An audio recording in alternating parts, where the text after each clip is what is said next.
নমস্কার, আপনারা দেখছেন কলকাতা টিভি ডিজিটাল আর আমি আপনাদের সঙ্গে নিমাই পান্ডা। ওদের জন্য খুব খারাপ সময় আসছে।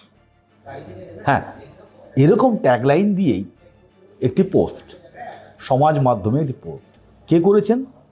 হেমন্ত বিশ্ব শর্মা, আসামের দ্বিতীয় দফায় যিনি মুখ্যমন্ত্রী হলেন, মুখ্যমন্ত্রী মঙ্গলবার মুখ্যমন্ত্রী পদে শপথ নিলেন।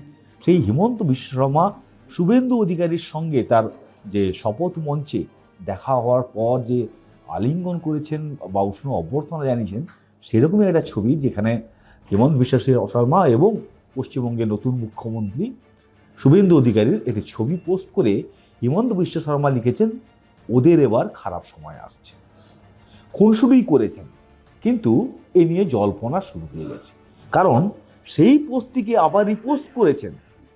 রিপোস্ট করে তাতে শুভেন্দু অধিকারী লিখেছেন যে কাদের জন্য দুঃসময় শুরু হচ্ছে তা অনুমান করলে কোনো পুরস্কার নেই।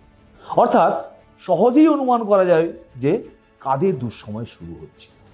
এবং কার্যত হেমন্ত বিশ্ব শর্মা, যিনি কংগ্রেস হিসেবে তার উত্থান, তারপর তিনি দল পরিবর্তন করে অসমের মুখ্যমন্ত্রী, দ্বিতীয় দফায় মুখ্যমন্ত্রী হয়েছেন, এবং তাকে কার্যত একবার হিন্দুত্বের পোস্টার বয় হিসেবে তুলে ধরা হচ্ছে।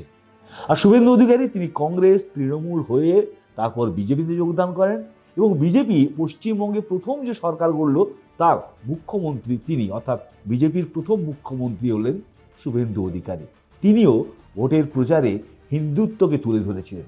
ফলে এই পোস্ট, এই সমাজ মাধ্যমে এক্স পোস্ট যেটা হেমন্ত বিশ্ব শর্মা করেছেন এবং সেটাকে রিপোস্ট করেছেন রাজ্যের মুখ্যমন্ত্রী শুভেন্দু অধিকারী, তাতে কাদের দুঃসময় আসছে এ নিয়ে কিন্তু চর্চা শুরু হয়ে গিয়েছে।